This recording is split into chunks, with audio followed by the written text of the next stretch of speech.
meeting of the Jefferson County Board of Supervisors to order for July 28th. And would entertain a motion to approve the minutes of July 21st, so moved. Second. discussion. Hearing none, all those in favor, say aye. Aye. Just been trying to do good at it. Allow and disallow homestead and military exemptions or whatever. So, Right. yep, As recommended by the assessor. I don't have very many this year. We do have a few. We might hear back from a couple that we couldn't get anybody to reply on or mailing to a different address. It's just that we take the forms and you guys allow and disallow by the code.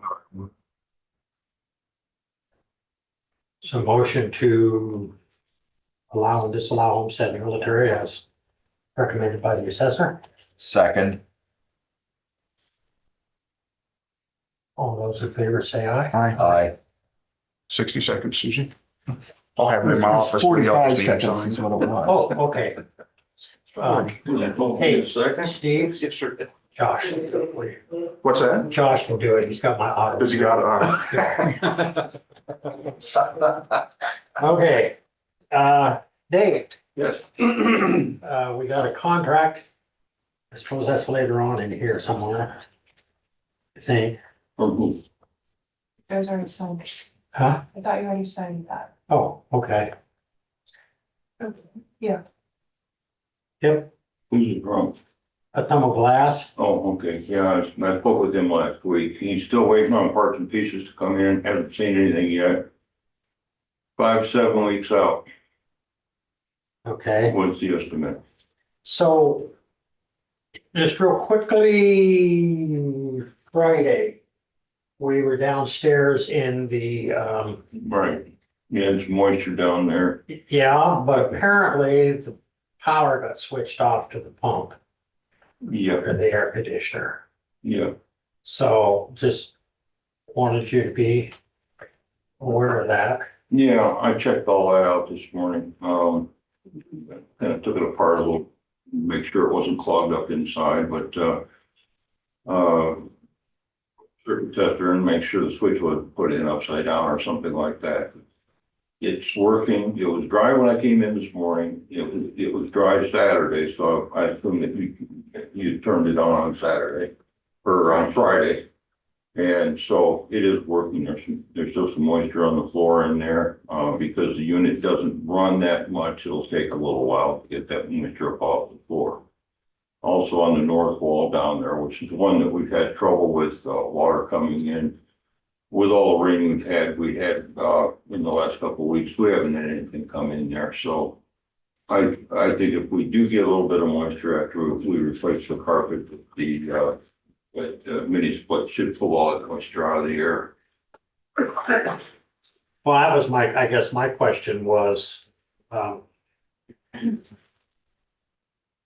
or not we thought carpet was still a good idea, at least in that room. You know, when you look at all the work as far as pulling the carpet up, getting all the glue off the concrete and getting it down to the point where you could put something else down, I think it'd be pretty expensive.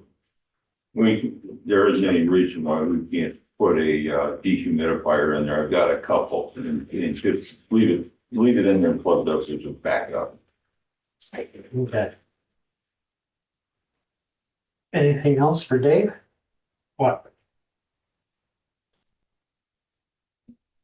Oh, yeah, just going back, pick up, following up on the clock face, anything we need to know on that? No, I pretty well I haven't done anything with it because there wasn't much I could do. Sure. I did want to talk to a welder though and see if he can see what he thinks about putting bracing a little bit more metal on the sprocket itself, and then I could come back with a file and file it down to, the right profile for the gear. I wanted to ask somebody to see if that might be a possibility. Okay, That would, it's not being asked to do a lot, but And then follow up any further on water treatment for the boiler. I haven't done any follow-up on that at Okay. all. Just- That's fine. I just threw it on the back burner because it isn't an issue at the moment. Okay. Anything else? Covered it. All right, moving on, Thanks, Dave. Yep. Oh, yes, thank you, sir. So I think Jeff is on, right? Yep, there he is. He's I'm here. he's got a meeting at 9 o'clock, so he asked, to get on to, have a discussion about Pleasant Plain Road, so I'm gonna turn time over to you, Jeff.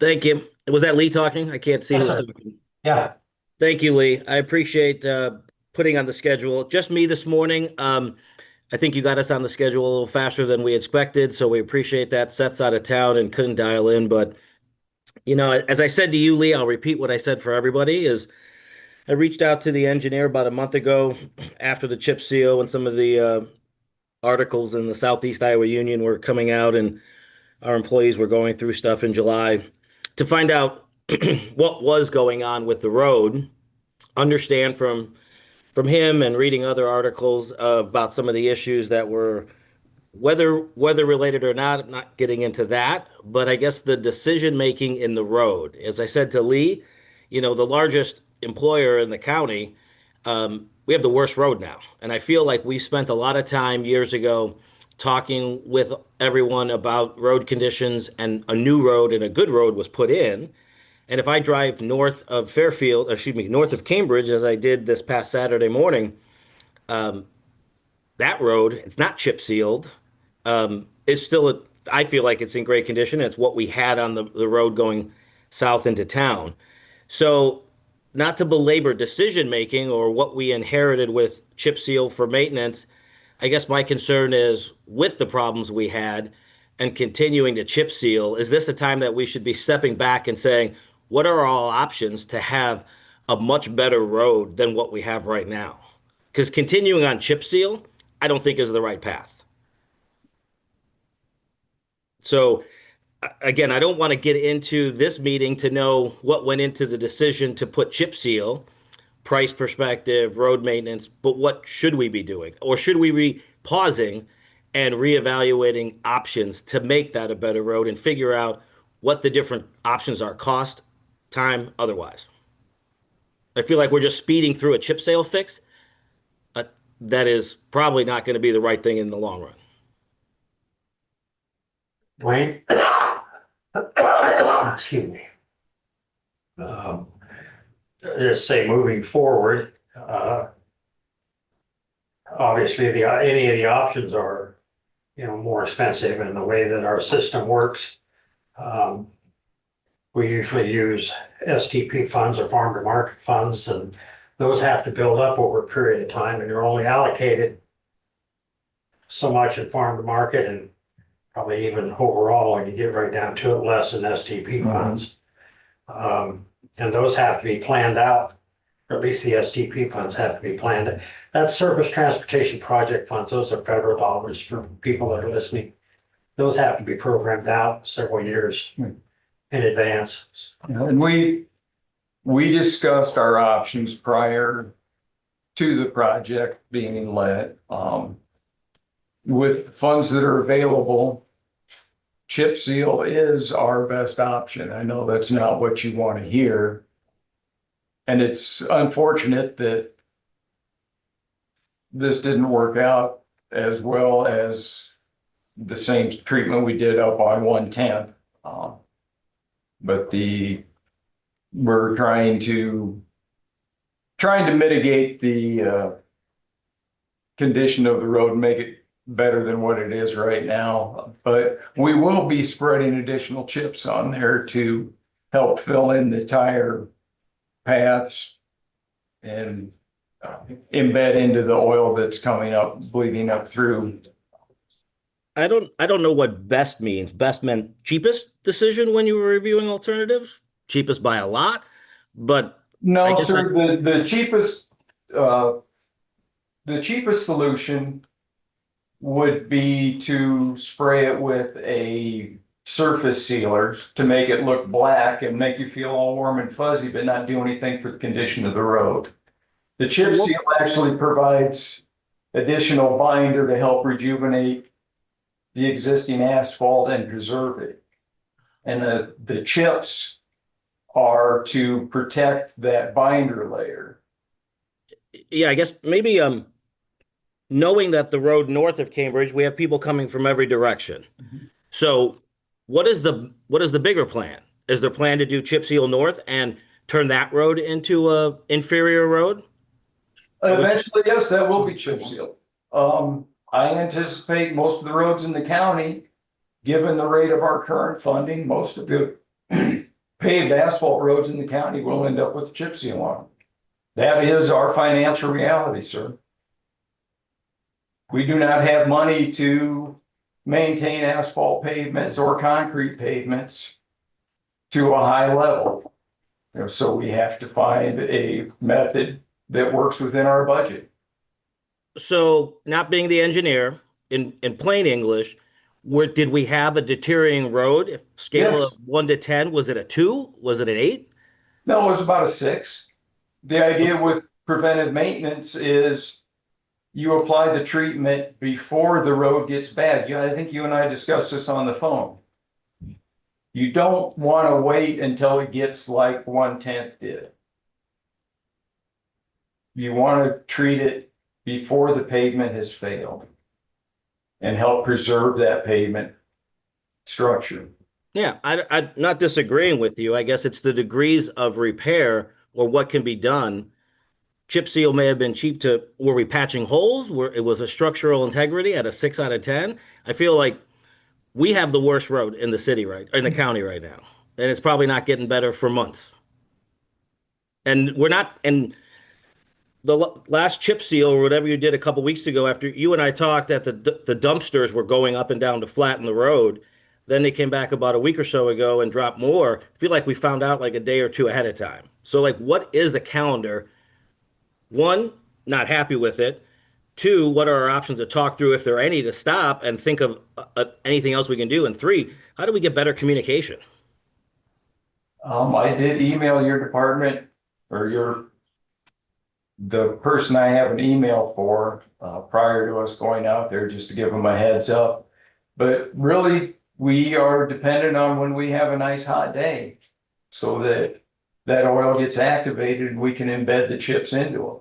We're using a manufactured sand, which is a limestone product, smaller than 3/8 inch, to embed in the tire paths in the low areas. And we're using the loaded dump trucks so that we can have more focused compaction on the areas that we want those chips to embed in. And the areas that we have over application will get run off by traffic, by the lighter vehicle traffic.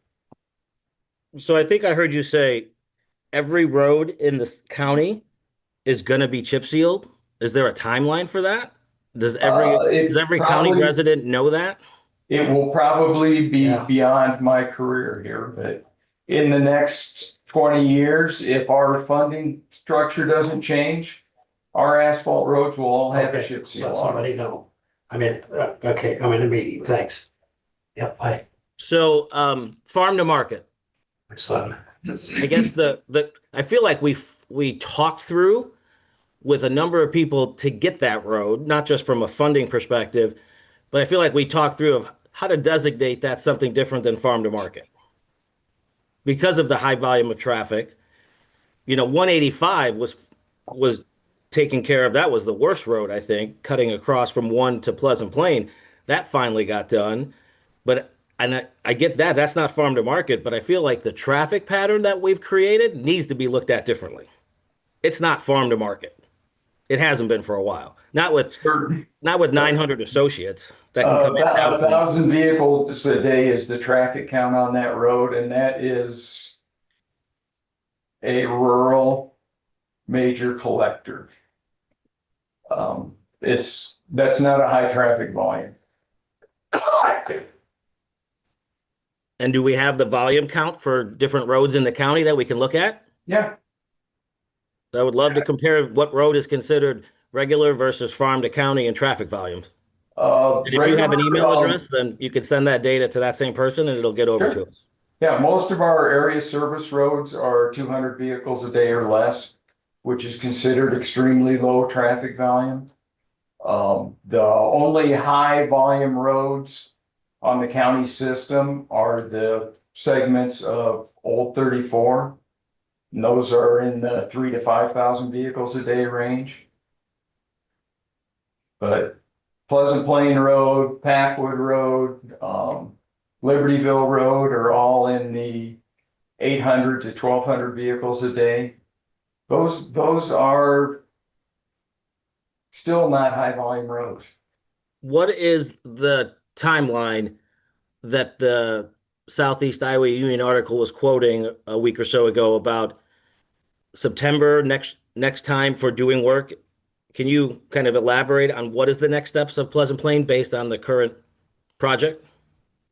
The timeline, the speed limit was changing on September 2nd. Yeah, the speed limit will change September 2nd back up to 55 miles per hour.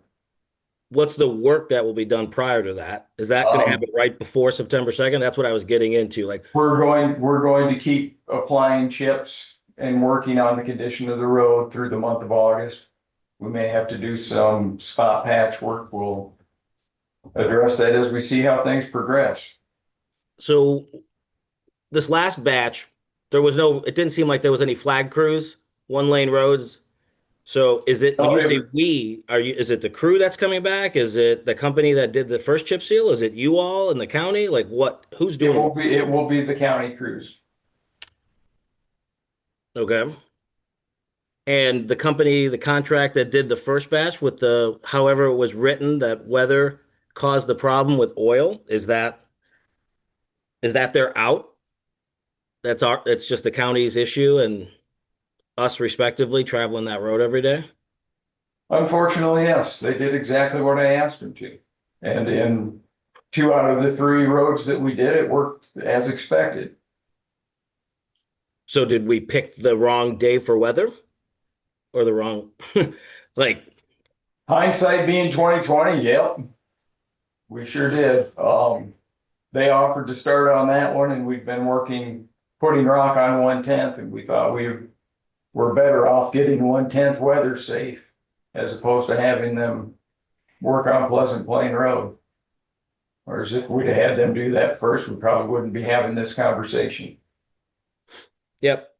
So if the county's doing the work, I just want to make sure that if there doesn't sound like there's going to be road crews or flags, so it's just avoiding the county equipment sometime between now and September 2nd? Well, spreading the chips will be a mobile operation. It'll be slow moving vehicles, much like if there's farm traffic. If we're going to do any patchwork, we will set up flag crews and I'll try and give you guys some advance notice on that. Is there going to be additional oil used? Again, not knowing what's involved when dropping chips, additional oil. And I was under the impression when you offered free cleaning that it was booked up well in advance. And I don't know if everybody's gotten in for that. Is that going to be extended for people that haven't been able to get in or haven't called yet? I believe, they have 2 years from the date of the incident. To call the county, call that? Okay. Yeah, if we could offline get a calendar of when you think you're going to do stuff between now and September 2nd, that would be great. I will give you as much notice as I can. Yeah. Is there a timeline for the road north of Cambridge? If you say that is going to be chip sealed, is that this year? Oh, no, that is not in our 7-year look ahead. I would anticipate that as 2030, 2032. So north of Cambridge was done after south of Cambridge. Correct. South of Cambridge was done in 2011, north of Cambridge was 2020. Or north of 167, actually. Yeah, we're saying the same thing. Yeah. Okay. Jeff, this is Lee. I'd like to, jump in here for just a second, not to disagree with you, but, I wanted to kind of put things in perspective for, well, for you and for anybody that might be interested. In a perfect world, we'd have put an overlay on that road.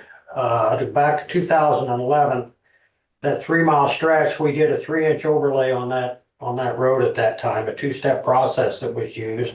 I don't pretend to understand all that. I just remember. And it cost the county $1 million, which would be you, the taxpayers. It's probably close to 3 times that amount now to do that same 3 mile stretch of road and to do an overlay. Concrete is unbelievable, and the stretch, for example, between Packwood Road and Pekin School District, I don't remember exactly how many miles that is, but that's a $5 million project to put asphalt down on that road. And to put that in perspective for folks, our road budget is about $5 million. That's for equipment purchases, that's for sand, for salt, for contract rock, for wages. All of that comes into it, and so we are beholden or a captive audience to federal funds that are available when they're available, and again, to the farm to market. And it makes it difficult to maintain the type of road surfaces that we have now. The last big road projects that we did included portions of Germanville Road, Vetch Boulevard, Packwood Road south of Brookville Road, and some Pleasant Plain Road, going to Pleasant Plain. And that was about $6 million. And we had to borrow that, so that is an option. But we've been, and I'm not finding fault with anybody, I completely understand and agree with the notion that property taxes are too high, but the restrictions that the state have placed on us on our quote allowable growth is around 2%. And not this fiscal year that we're currently in, but the previous fiscal year, our vehicle, buildings, liability insurance, all of that, not health insurance, that premium, it's not the premium, it increased by over $120,000. And so my point simply is that I am not unsympathetic to what you want or to the fact that you are the largest employer. And that when I look at that road, I'm not happy looking at the road. Maybe as it darkens up, I live on a Seal Coat Road, have for nearly 40 years. I know we're going to stripe it, but that probably won't happen till fall. But my point simply is that I'm not unsympathetic at all to your concerns. I share the same concerns, but I also have to be realistic in, a $5 million road budget. Our total budget is actually pretty low. Our debt level is practically non-existent. Borrowing money is not something that we are particularly fond of doing. So couple that with the restrictions that the state's placed on us, the continuing restrictions that they're constantly looking at property tax relief. I would note that our sales tax that the county generates, which is roughly $750,000, we use 20% of that for bridge and culverts. The other 80% we give back to the property taxpayers. It doesn't go into the budget. And so there are trade-offs. Our source of revenue directly is property tax. And like I said, we have to plan years out when we use federal transportation dollars, and a little more flexibility maybe on farm to market, but not a lot. And that's a limited amount of resource as well. So if I had the revenue to do an overlay on that road, Yeah. I would have done it. We will do all our roads concrete, to be perfectly honest with you. I do It's just not appreciate it. there. No, I do appreciate it. And I guess since you bring up numbers, my last question might be, whether we now or offline, is I would really love to know if you would have estimated a new 3-inch overlay at being 3 million in today's dollars. I would really love to know what we're going to have into this project for Pleasant Plain when all said and done on the whole original bid, all the maintenance work, fixing work through September 2nd. I would love to know how close we are to that 3 million number.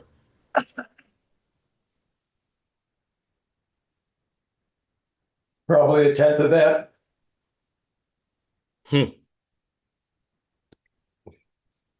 Yeah. We've got 18 miles in this year's program. And our bid price was $1.8 million, so $100,000 a mile for chip seal. So even if we have another $100,000 in mitigation, which we won't, that still puts you at 200,000. See, that's 3 miles, 4 miles up there, 4 miles. So the whole road is 4 miles. Yeah. So we've got $400,000 into that at 100,000 a mile. Yeah. I get the The cheapness of it. asphalt overlay, I ran quick numbers Friday. Asphalt overlay is $1 million a mile. Okay. Yeah, I guess I guess my last thought would be is I get the part about trying to do it as cheap as possible, not knowing all the options in between 300,000 and 3 million. I think it's decisions like that that could stop people in the future that want to come to work for us or any employer in the county that say, I'll choose to live someplace else where they're taking different approaches with their roads. That's, you know, we know we have a housing problem. Now we have a road problem. We have restaurant problems. Like, if we want it to continue to be thriving, my comment would be is how do we look at these things in a better light and examine all options between 300,000 and 3 million and figure out if there's anything else we could do. Like, would we have saved up more money to get to a 5 out of 10 versus a 6 out of 10 and had a better result than chip seal? I'm not the engineer. I'm just throwing stuff out there to don't know what our options are, but we're just in a bad spot, I feel. So follow up too, when I mentioned the 110th between, 110th between Patrick Road and Peak and School, we applied for a federal grant, or I should say, Dwayne applied for a federal grant, which was approved 2 years ago, if I'm not mistaken, but was never funded. So there again lies another part of the equation that we can apply for grants, which we have done. Been successful in the grant application, but when the federal government doesn't fund it, I guess the point is moot. And I would also, I don't know how familiar you are or how often you drive it, and maybe you don't. But Salina Road going east of the Pleasant Plain intersection all the way to the Germanville Road, that's a seal coat that was done a number of years ago, about the same time as Heartland Co-op came into being. And we had a similar problem there, and we used what was called boiler slag to put down on that road, which was metal beads, and the oil didn't hold it in place, and we started breaking windshields because it was being picked up by tires and slinging like a slingshot. So we come back in and we put liney chips over that at an additional $170,000. But that road is basically the same process as what we've done on the Pleasant Plain Road. And it's held up that asphalt surface or that road, quite well. Again, I agree with you, Jeff. If I had a magic wand, we'd asphalt that road in a heartbeat. No, I get it. And maybe the takeaway, because I'll jump and I won't hold up your meeting anymore, is knowing where we may be today. My only ask or future ask is, like, how do we do better next time for the next road, the next chip seal road and the next project while we're managing costs to funding? Maybe have a better weatherman. I don't know. Well, We're working on different strategies, sir, and we will do better the next time, I promise. Jeff, I'm Yep. not I really honestly, believe me, I'm not trying to cut you off, but I do have a public hearing at 9 AM. that Yep, no, I'm good too. Thank you for the time this morning and appreciate the forum. I appreciate you too. Thank you, sir. Good day, everybody. Okay, I have a public hearing at 9 o'clock on an ordinance amending Jefferson County Code of Ordinances, adding chapter 9-50 to authorize the Jefferson County Ambulance Service to establish and assess fees, bill patients, engage in debt collection, and establish a billing deal process. Motion to open the public hearing. So moved. Second. All those in favor say aye. Aye. Okay, Josh, Yes, sir. I'll let you kind of explain what we're doing, and Elizabeth, she's right behind you. We've already had our first public hearing. We just failed to set it for our second. So this is our second. You can go on to a third. You can waive the last and final third reading if you'd like, and then just go on to approve it. But, you know, if you have any specific questions about function of the ordinance, I would defer to Josh. Basically, what this does is it allows the county / the ambulance service to establish and assess whatever our fees will be, and to bill patients who may not have insurance or whatever, and also establish a billing appeal process. So if they feel that they've received a bill in error, or they don't agree with the amount that's on the bill or whatever, that there is a process by which they can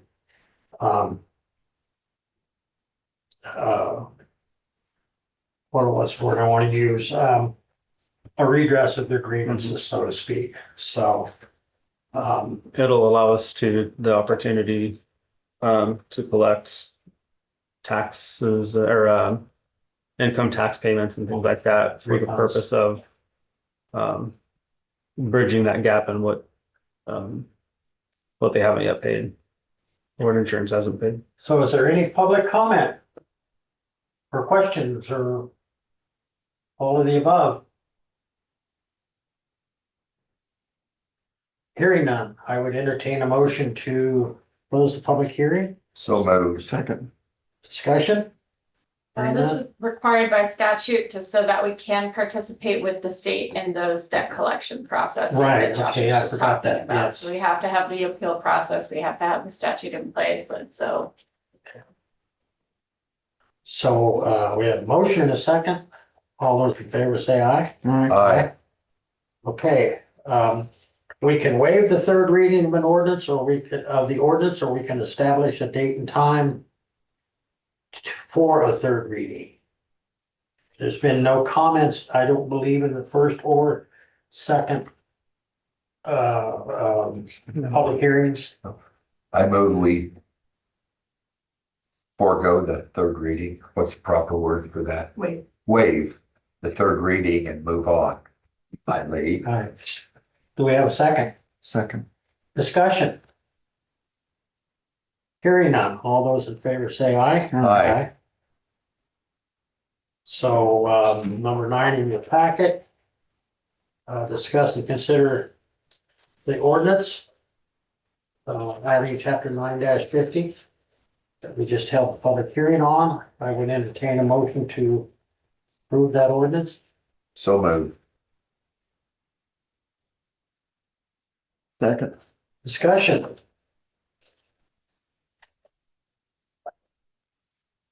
Hearing none.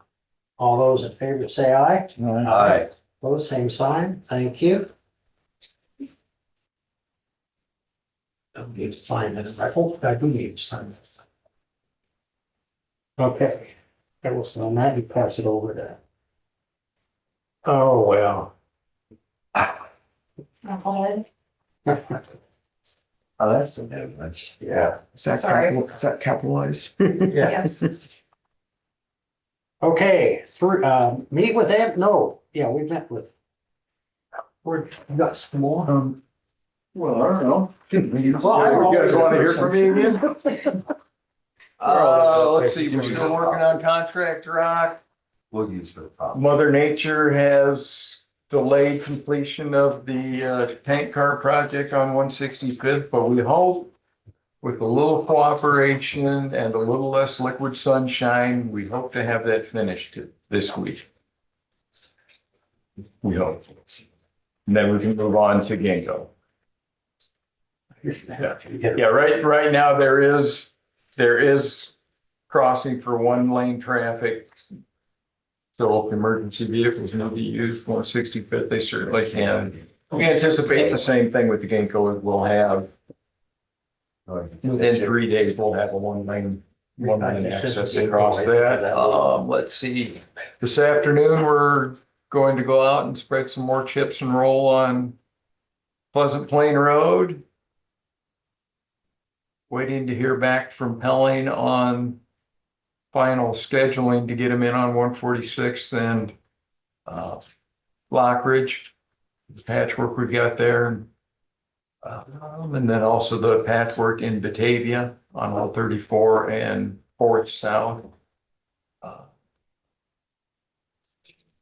And I need to have you guys take a look at I was going through our ordinance.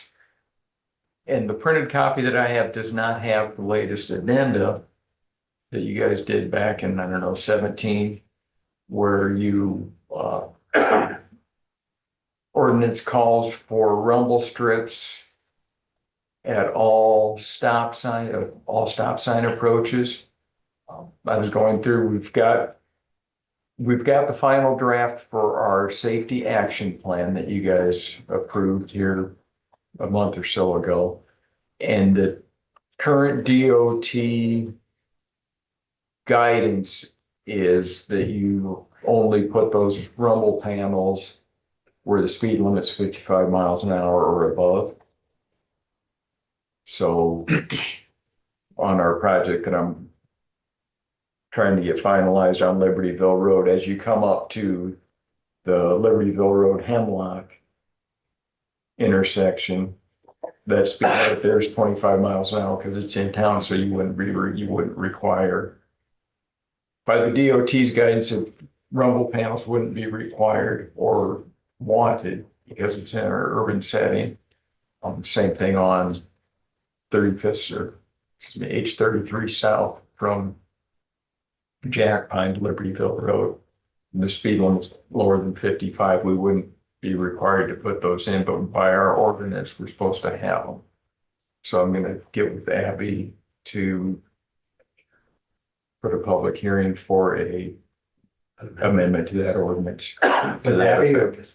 Well, I don't think it needs any input from Elizabeth because we're just, Okay. unless we want to do everything in that ordinance that needs to be, I don't think there's anything else on that ordinance that needs done. But Okay. yeah, so this is just changing the language to put the 55 mile an hour speed limit trigger on those. Okay. Is there, are you familiar with, is there language in there as to how many rumble strips you need and how far back? No, and they're very, the DOT is very vague on that. 23 and a half You know, it's What's 23 and a half? strips. Oh, It's the half that's a problem. oh, okay. but yeah, they're Well, I'm talking distance back and how many, really good, one set, two sets, three sets? To clarify it for you. Okay, thank you. That would then be 66, 67 and a half, 23 and a half in each section. Okay, you win. Okay. But yeah, I'll try and get that put together so that on next week we can set a public hearing on that. Okay. Well, we can set it over here. Yeah. Then did I talk to you guys about mowers? You want to mow some of my ditches? Is that what you're No, saying? we don't want to mow Okay. your ditches. You You know, can mow your own dang ditch. I've got, But we've been tossing around. Right now, we've got 3 or 4 mowers that we have the blade guys running around and doing the mowing in all their own grader districts. And then for a good portion of the year, those pull tractors are sitting idle. You know, and, you know, trying to figure out cost saving and better utilization of our equipment. You know, we were tossing around the idea of part-time summer help, maybe retired blade operators or retired road department employees that have the skills and knowledge to do the mowing and cut back to just one mower unit. And just have somebody mow from Memorial Day to Labor Day, or have, you know, a series of guys working So part-time. who gets their ditch mowed first, who gets their ditch mowed last? Well, Because it is an advantage to get that down so them deer aren't Yeah. sitting right there to jump out to you. I would not know anything about deer jumping in front of a vehicle. Really? They just come out of nowhere. Yeah, I thought they just dropped down. At one time, they were doing that several years back, some of the retired blade operators. And then they eliminated that for cost measures Yeah. as far as wages. Yeah, so I think what we were looking at it is while the guys are running the blade or running the mower, they're not running their blades. Put a PTO on the back of the blade grader.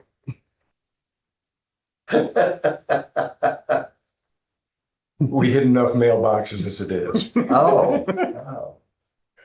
I could just see, yeah, I don't see anything good coming of that, Joe. The mailbox are supposed to be on a hinge. When you hit them, they go over. You get past, they pop back out. That sounds like a patentable idea. You should get to work on that. Not me. Okay. But yeah, we were tossing that idea around. Just, you know, wear and tear on the equipment and making do with less, I guess is what. And there's a lot of us farmers that get out there and mow our roadside early.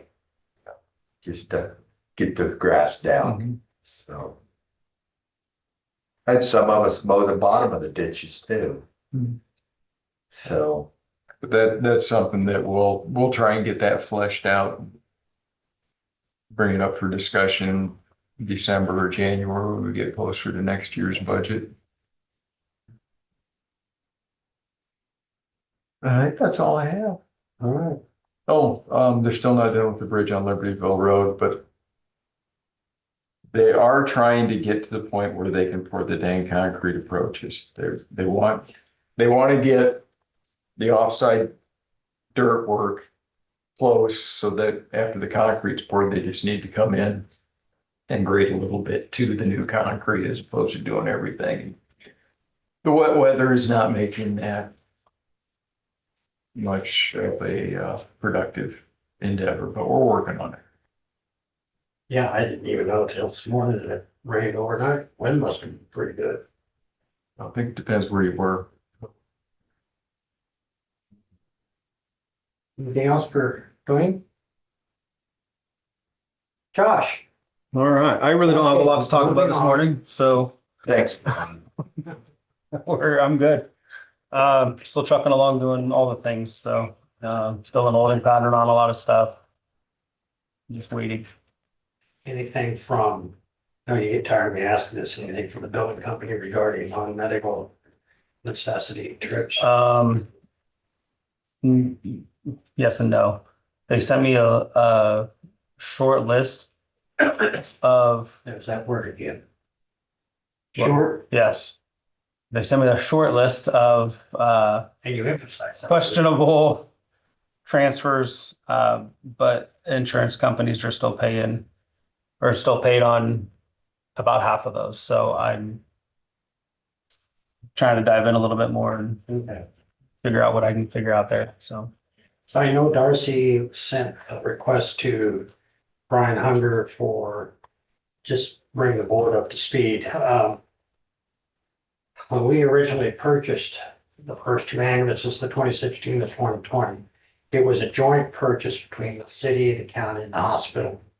And it was about round figures, $245,000 for the two ambulances. And we split that three ways. So 80 some odd thousand per entity.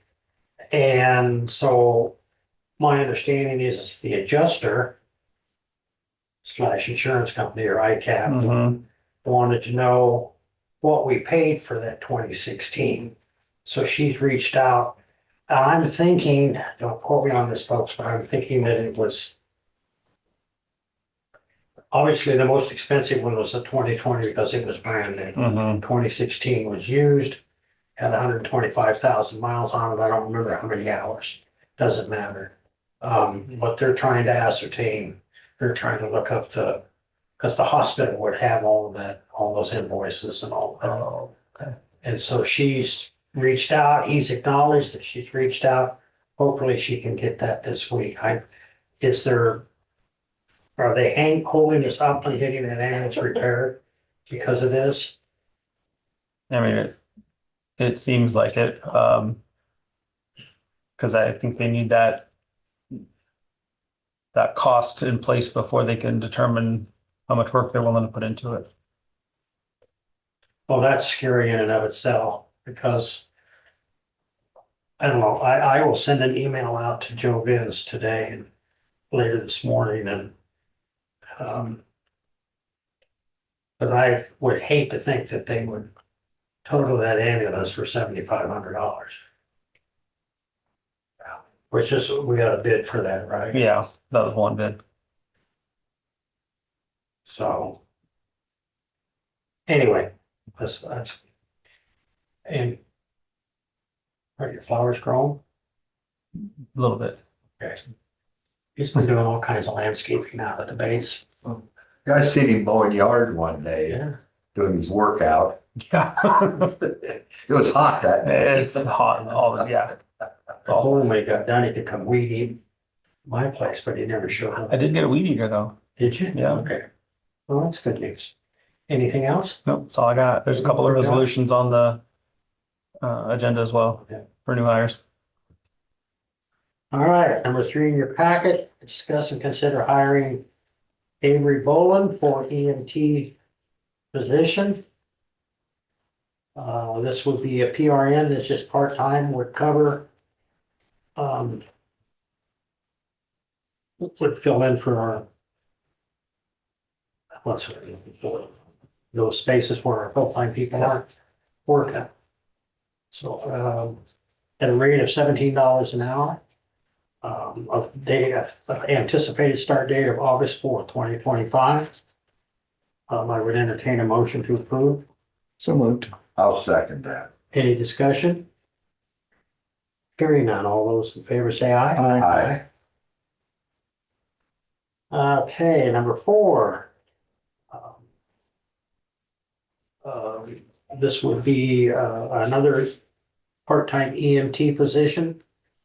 Again, $17.50 an hour, anticipated start date of August 4th. Have they yet to go through our physicals and all that stuff? Yeah, they're both, I think Layla is scheduled this week, I believe. I don't recall exactly. But yeah, And this one, I'm sorry, is Layla Fisher. And so I would entertain a motion to approve. So moved. We have a second Second. discussion. Hearing none, all those in favor say aye. Aye. Opposed, same sign. Thank you. All right. Number 5, Greater Jefferson County Foundation. Wait a minute, I'm sorry. Let's hang on for a second. I got ahead of myself. Chris Estel. Sorry. Sorry.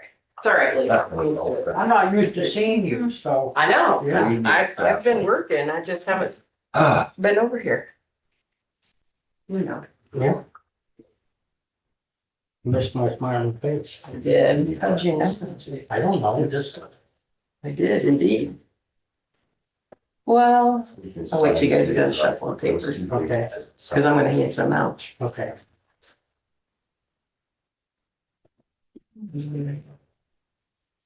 Gee, That was all signed. You signed that check for me, Jim? Well, auto pen just went right. Yeah, I bet it did. bet it did. That's funny.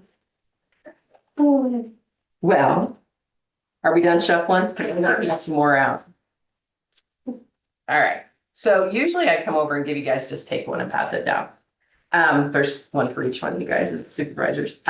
So usually I try to give you guys an annual update, but, and it's been a little bit. So this is, the Iowa Local Governmental Public Health System Survey results. And I shared this with the Board of Health at our June 19th meeting. There's a lot of information on here. It's completed by the public health directors of the counties. We've done it for the last several years. So there's a snapshot on the back page, if you go to the back page. And I really like this snapshot because it really, on both sides, so on the inside, this was a two-sided.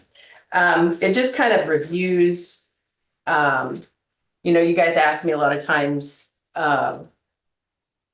which counties have a county-based health department, which are hospital-based. So it kind of outlines that information. It talks about the workforce, how much money locally is invested by boards of supervisors. Approximately $40 million were allocated in fiscal year 24. Talks about the leadership roles in local health departments down there at the bottom. If you look at that, under that leadership experience, and you look at that center data point, in the last 6 years, almost 2/3, 62% of local health agencies have experienced a turnover in their administrator, and 22 of those 62 have had a change in administrator twice. Now, you can take that with the pandemic and part of that information, but for the agencies that have hired somebody and then it turns over again, that is significant. And we've talked about the local expectation of funding to the Board of Health, I should say, not to public health. It goes to the Board of Health for both public health and environmental health. That required funding, or that expectation from the state to continue funding for your local environmental health and public health services. So then on the very back page, it's just talking about delivery of activities and services, and some of the things that we're involved with. And then it talks about in our community health assessment, health improvement plan, known as our CHA-CHIP, 93 counties identified mental health and substance use as a priority within their county structure. And you guys have heard me talk about that. If you remember a couple of years ago, a year and a half ago, we had a big meeting at the convention center to get community input for our community health assessment. That is a deliverable that is required by Iowa code to local health departments to complete every 5 years. So we're in the middle of that CHA-CHIP process. And then some other things, but you guys can look through here. This is a really good, concise report. And you can, I think it's very helpful. Unfortunately, we're not going to do it this fall. I just got word last week that this is not going to be a deliverable for our local public health services grant. There was $1,000 tied to this completion of this report. So then we get it like 6 months later. So we're not going to do it in this fall. I don't know if the state feels that they have enough data. I don't know if they feel that it wasn't helpful. I actually found this to be very helpful to not only the Board of Health, but to the Board of Supervisors as well. So when you're asking me questions, I'm able to compare data points across services, across staffing, across all of those things that impact your decisions when it comes to funding local health department activities. So that's kind of a bummer. So anyway, so you guys can read through that at your leisure. But I did like the snapshot. You guys have any questions about that? I was just struck by Which the this is my pet peeve, getting documents without page numbers. It drives me, okay, it drives me crazy. It's at the top. I always put them at the bottom. Anyway, which one? Well, I'm just, the number of what's defined as rural county. Yeah, of which we are. Yeah, we're considered rural for funding for local public health services dollars. And I'm curious, based on population. well, I was gonna say, I'm curious when you talked about the 40 million, Yeah, how much of that went to those nicely orange colored metropolitan areas?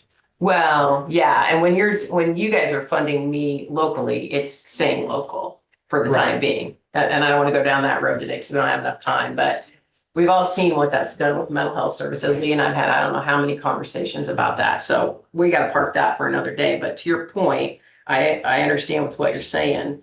But the majority, if you look at the map of Iowa, the majority of the counties are rural. Yeah. And Iowa is not a young state. Iowa is an aging state population wise when you look at those demographics. And young professionals are not, they might go to school here, but they're not going to stay here. They'll graduate from college here, but they're not going to stay here. Iowa's not retaining their own young professionals, which is a huge detriment to the future of this state. Anyway, I'll leave that for you. So then, let's see. You guys know that we provide child care nurse consultant services. And those, we used to have two, I made one for you. Here you go. Just as a reminder, and for those watching, we have two child care nurse consultants, so they're registered nurses. And then they take an extra training to offer services for daycare centers, daycare homes, and preschools. And it's Mandy Lauderman and Tammy Merrill. And Mandy is also a certified playground inspector, and Tammy is a certified car seat technician. So with that being said, there's extra education that they've obtained above and beyond. And everybody always asks, well, what do child care nurse consultants do? Well, they offer on-site consultation. We are not regulatory. The child care nurse consultants are not regulatory. That is the role of the Department of Health and Human Services. But if there's a question, say they go in to do a survey at a daycare center and they have a question about like safe sleep practices, or there's been, a concern, an alleged child abuse investigation or something like that, then the child care nurse consultants, CCNCs, will go in and do an extra visit. But for routine services, they offer on-site consultation, training on safe sleep. They work with the daycare centers for like emergency action plans. They have to have an emergency response plan. And then the kids at the center, it's just like a school, they have an IEP. Well, it's kind of like an IEP for kids in daycare. So it could be an emergency plan if they have a food allergy. They go through safe medication administration, and those kinds of things. So those services are contracted, reimbursed services to our department. So on this map right here, this is something that just changed July 1st. And you guys know there's been a lot of changes with regional things, with mental health. And the Child Service Agency and Early Childhood Iowa are a couple of those things. And Lee knows we speak in acronyms a lot. So look at your map here of Region 15. And if you want to take your pen, I didn't want to write on your map. I wanted you to look at it first. So we are going to continue services in Iowa County with the child care nurse consultant services. And those are funded through Johnson County. Okay, so which is kind of out of our service area, but those funds will come from Johnson County. So then if you look at Area 15, we're going to provide services for Marion, Mahaska, Keokuk, which we already provide for Keokuk, we did previously, Monroe, Jefferson, Appanoose, and Davis.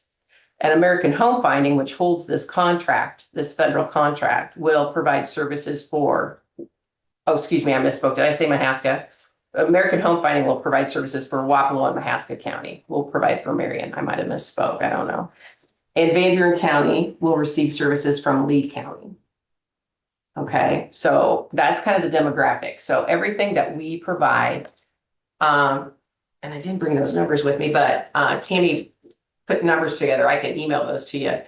The numbers of daycare centers, homes, and preschools that we're currently serving in those counties. Like Richland's getting a new child care center. And our child care nurse consultants have been working with them since kind of before they started that project, when those conversations started happening. They've worked out here with Cambridge, so they'll do lots of different projects and help give technical assistance and input to a process. Just because an engineer or design architect thinks it looks good, they're not the ones that do that job and take care of the kids in that space. So it's really important to get feedback from somebody that knows what that space truly needs, how it needs to function.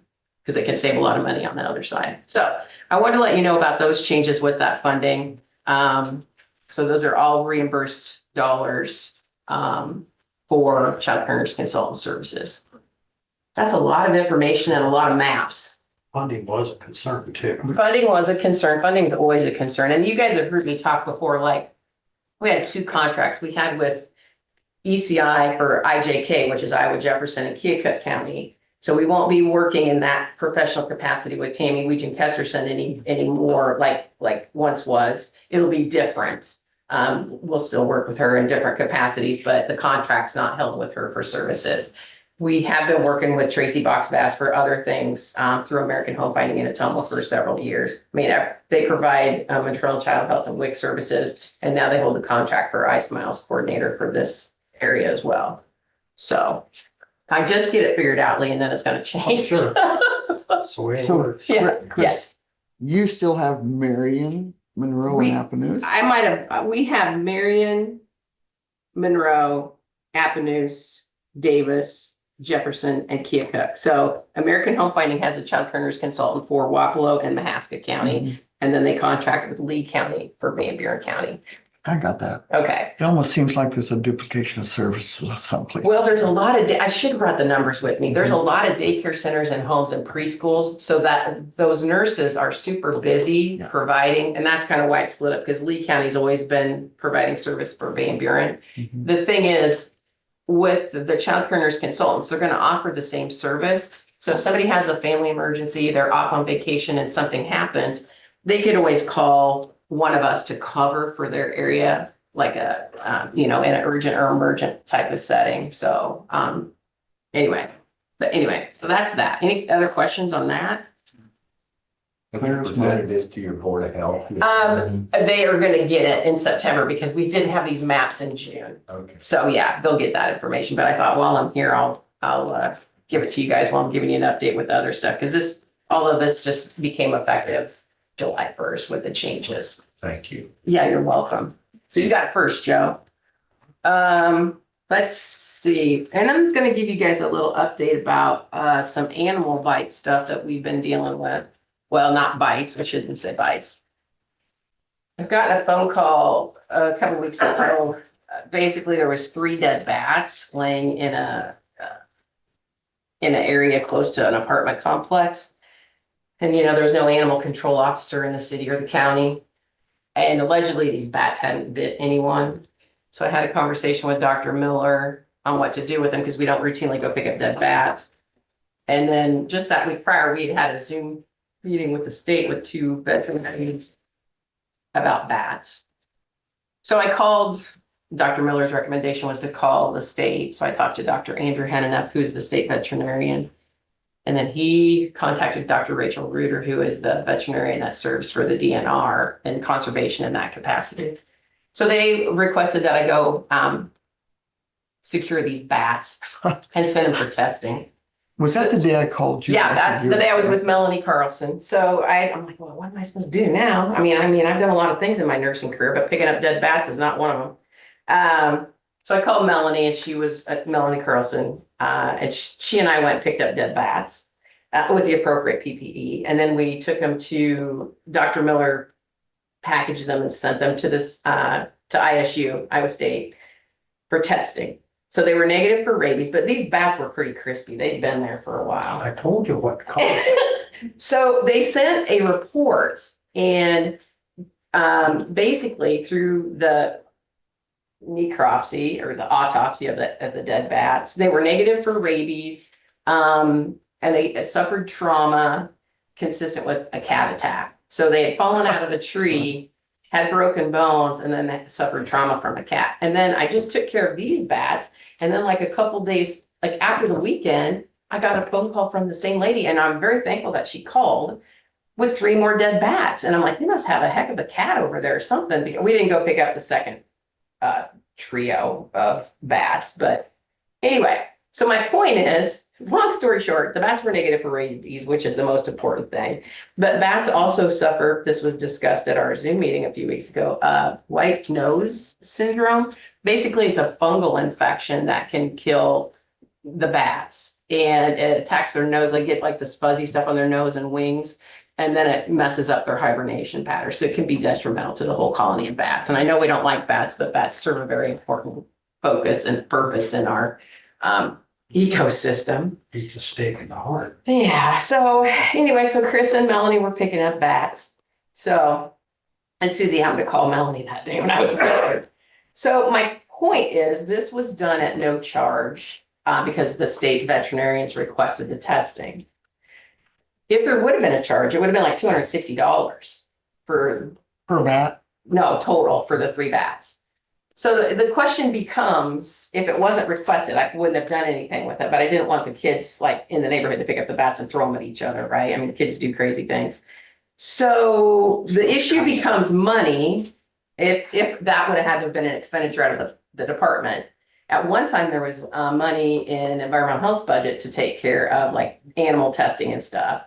I don't know that there's money in that budget right now for that. So that's gonna be an agenda item on the Board of Health's meeting in September. So that is the condensed version of some bat information.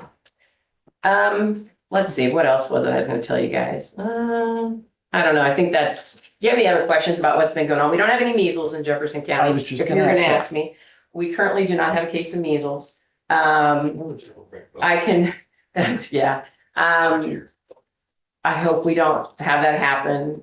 There's been a lot of times we've gotten a lot of phone calls. There's been some daycare centers that we've provided services for that have called and talked to the nurse consultants about measles. So we've given them that information. So it's just kind of a waiting game and seeing what's going on. We're gonna have extended immunization clinic hours in August, the back to school clinic. So we're gonna do it all day on the 5th and then the 19th, I think are the days. I'd have to look again, but usually we just do it in the afternoons, but we're gonna do it all day, both those days, to give people an extra time. And we do it outside of those hours. If you can't make it, you just have to have an appointment. We don't do it only those times, but those are the clinic times.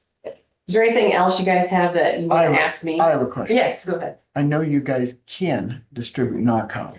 Yes, we can. We just started. How up. much have you guys done? Is that more often than not? We just got the policy approved at the June meeting for the Board of Health, and I had our medical director, Gloria La Follette, who's a nurse practitioner. She signed off on the order and the Board of Health approved our policy. We've handed out, I think we've been handed out 2.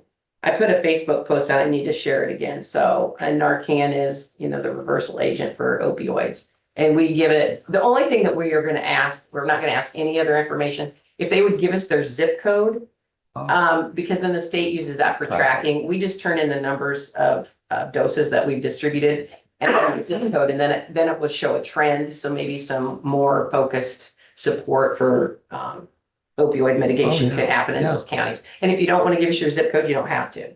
But we've handed out 2, and we just really started in the last few weeks. So anyway. I think it's a worthwhile thing. Yeah, I do too. I don't know if the state opioid response grant will continue to be funded or not. I can't keep up with all the funding changes, and I just wait till somebody tells me we don't have any more money, because I can't mitigate any of that. I mean, I advocate, but I can't mitigate some of the decisions that are made. So I try. Anything else? Any other questions? Start calling you the bat lady. Oh my gosh. They were. Oh, yeah, bat bats girl, are- get a mask. Yeah. One of them had, I don't remember what else. Anyway, it was just interesting to read this report. Yeah, I'm called a lot of things, but Batwoman's not one of them. Anyway, probably answer to it. Melanie and I. She told me that. I wish I'd have been close. I'd have taken a picture. Oh my, we did get a couple pictures Did because you? the state wanted some pictures, so we did get some pictures. But they had been laying there for a while. She actually probably a day or 2, but it was interesting though. It I really want to was. meet the cat. Yeah, I do too. I want to see the cat that's causing all this drama. So, and I just hope the cat's had its rabies vaccinations. I mean, cats and dogs, because as you guys know, the Board of Health's responsible to do cat, dog, and ferret bite follow-ups for rabies. So anyway, what else can I answer for you guys? Do you have any questions, or I haven't been over here for a while to give you an official update? I think We're still working. We're still there. And we missed your face here. Yeah, right. Anything else? I think that's You're gonna hang up. I am gonna hang it. Thanks for letting me give you an official update, though. Thank you. Okay, yeah, you're welcome. Okay, now, Yes. number 5, discuss and consider AED machine purchase with grant money for the courthouse and public health department. Do you wanna, nothing you don't hope? Christy might want to, Christy's in this too. So, we talked about this at a safety committee meeting a while back about exploring, like, we needed to, there's AEDs, and this was in the grant application currently, but they don't have the pediatric capability. So I applied for the Greater Jefferson County Area Foundation grant, to request 2 AEDs, one for the health department and one for the courthouse. Christy wrote a letter of support on behalf of the courthouse. I wrote one on behalf of the Board of Health, and we received notification that we were awarded funding. So thank you very much. Christy and I are going to attend the award ceremony for the banquet on the 26th, I think. Yes, thank you. I'm like looking at the calendar. I know it's a Tuesday, 26th of August. So the question becomes, I will wait to purchase these after that. But you know, when I had to put a quote in for the grant. So things do cost a little bit more sometimes when you go to order them if there's a delay. So I talked to Christy and she talked to Shannon. What we're going to do is we're going to run them through the health department since I was the one that applied for the grant funding. And then I'll request a budget amendment when it's the appropriate time to request a budget amendment as a pass through for these dollars. And if there's extra money that's needed to make up the quote difference, I think I can request a little bit more. If not, I will pick up the extra if there's an extra, increase in price for our AED, that might mean you guys need to contribute a little bit to make up the difference. If there's, I don't know, it might be the same price, but stuff usually doesn't go down in price is my point. It's probably doubled. It won't be doubled, but there'll be a delay too in receiving the item, because everything is always backlogged. So I want to get it ordered and then get it shipped and then show a paid invoice and then it's a reimbursable grant. So I'm super excited. And then Josh and I can get with people to give you guys a little update. It won't be a certified class, but we can give you an update and review how to use the AED. So there'll be that to come. So we're excited. Thank you very much. So you need a motion, right? Well, So moved. yeah. Second, Discussion. already had the discussion. Okay. Well, I go All out those in of favor say aye. Aye. This is already assigned. Yeah. You need these. I already signed it. I'm waiting for their signature to come back signed because I had to send the original. Oh, I had to physically send it snail mail. So once I get the sign from them, then I'll give you guys a copy of You it. need these back. No, that's just for your information. All right. So thanks, Christy, for writing the letter of support. And thank you for that process and selecting us. We're excited. All right. Thank you. Thank you. I'll let the committee know. Discuss and consider hosting Tall Cop for another presentation. I would prefer short cop. Well, we'll ask them to include short people next time. I think this is on it because we had had a couple opioid meetings and I had encouraged those that were there to maybe discuss some things we might want to do in the future. I have heard some positive comments about Tall Cop and it takes a long time to get on his radar. I think, Chris, are we a year out for him? Yeah, I think, yeah. And so we just thought if we wanted to have him back, we should get on the list. And what do we need to do? Just say yes or? Well, Or yes, no, or maybe. Okay. Well, and then there was some correspondence back and forth. Elizabeth, you chime in too, because you were on that correspondence as well. I did reach out to Darcy the other day just to get the right number for Tall Cop.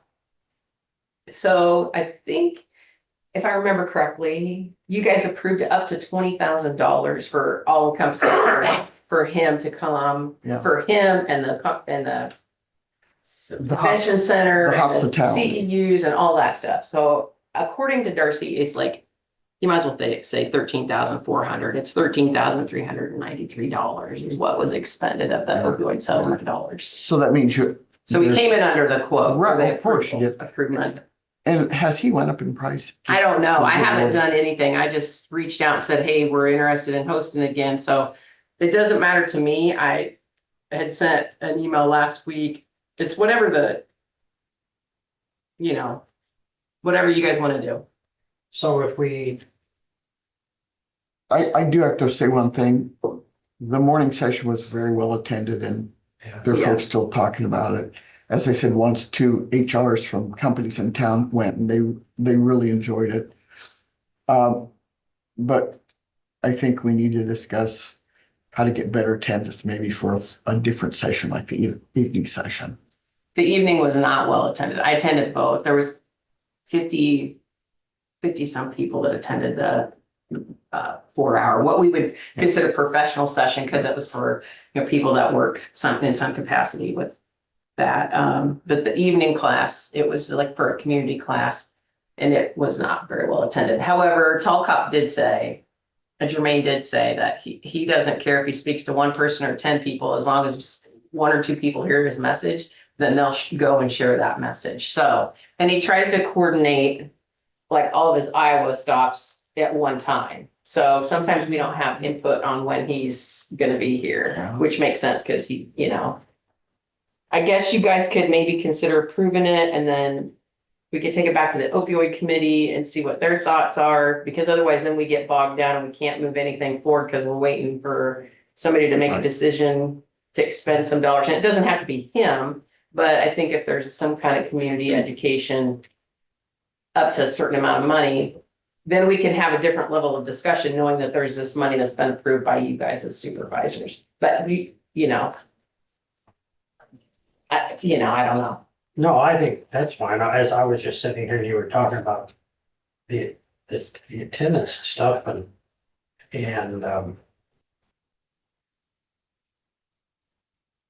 several years back, we had a program where we involved the Casey's, the IV gas stations, those places trained their personnel.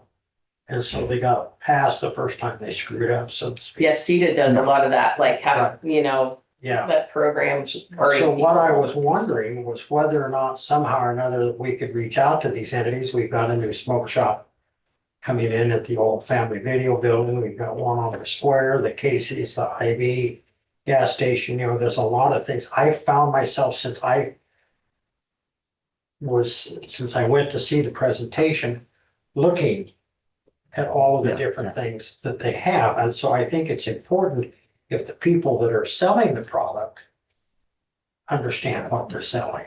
Oh, I agree with that. And I don't know if we can, among other entities, get them to Right. participate and, because it is a community problem. And I'm not saying they don't card, I'm not saying any of that. I'm just simply saying that not necessarily recognizing just because it's legal to sell, not understanding what you're selling. Yeah, it's what you don't know that you don't know. Yeah. Right. So, but I was very impressed with the presentation. He was very, very, despite the fact that he was significantly taller than me. My only question was, sorry, I No, just wanted to say when I contributed, because I wasn't at the last opioid meeting, so I didn't know that this was on the agenda. Previously, I guess my only concern was, what's the utility of having him come again? Is there a utility if everybody who was going to attend has attended?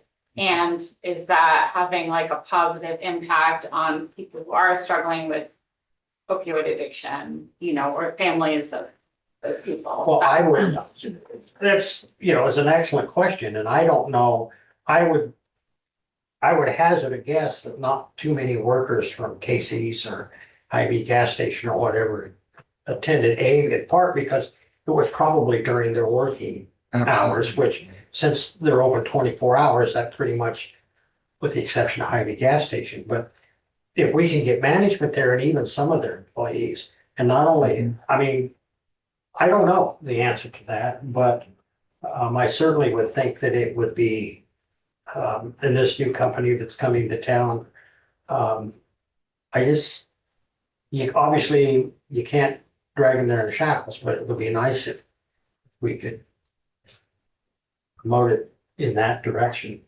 Yeah.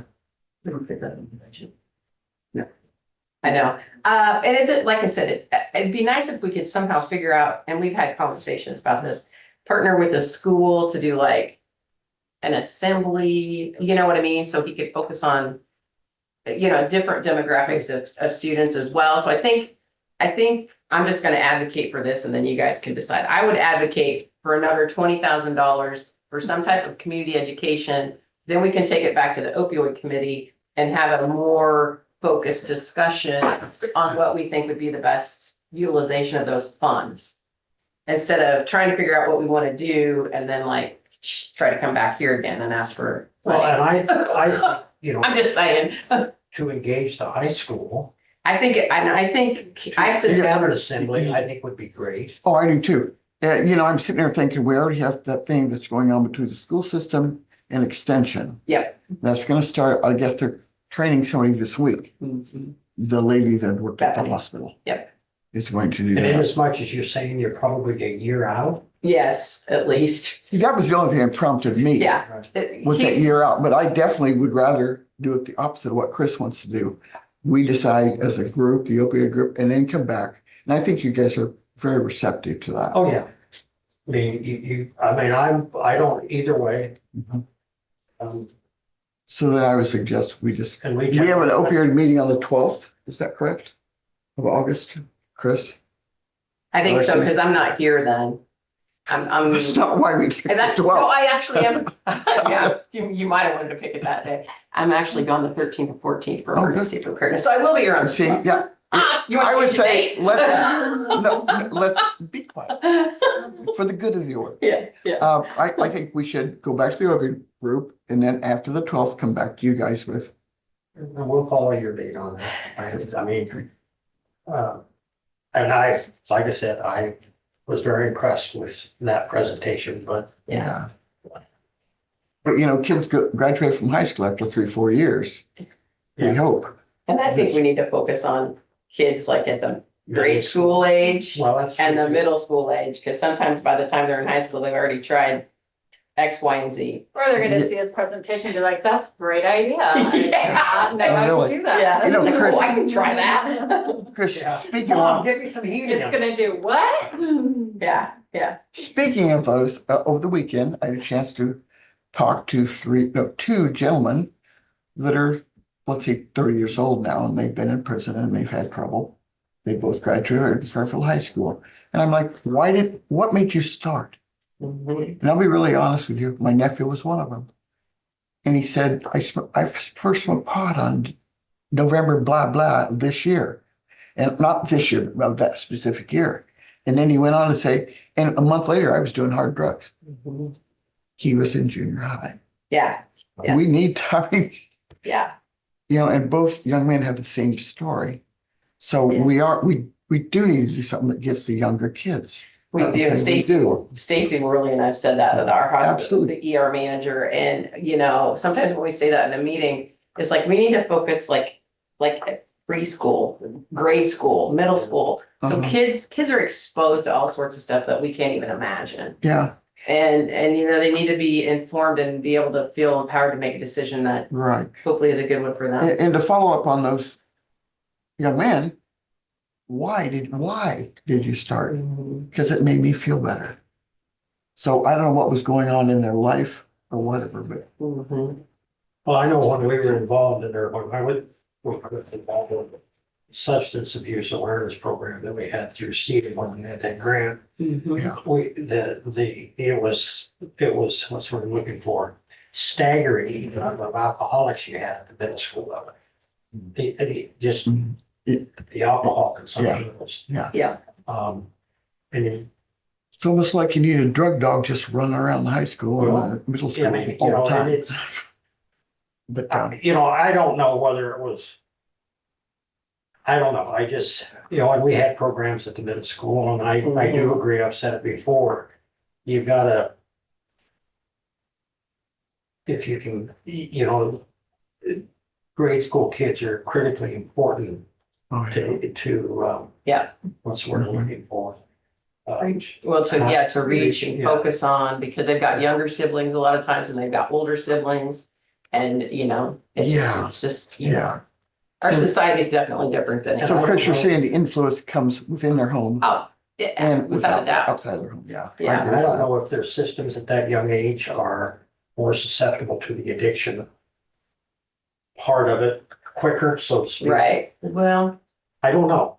I know that when you look at ACEs scores, which are childhood trauma scores, bad things happen to little kids. Right. Little kids. Yeah. And so then when they've had a traumatic experience when they're 4 or 5 and they're remembering things, then, and those things come home to roost, so to speak, then trying to deal with those things, then they turn to alcohol and drugs sometimes and, other activities. So I think it's all encompassing, and I'm not a child psychologist, but I just know from my years of being a nurse that things come back to. Well, Yeah. so at this point, I would, Let's just table it. till You want after to table? till after the opioid meeting. Okay, all right. Chris, when is the Monday after the 12th? The Monday after I want the to make sure you're 12th, not going to be gone. it's the 18th. I might be gone. I don't know. I got a bunch of meetings No, it'll coming be up in the August. Tuesday after the.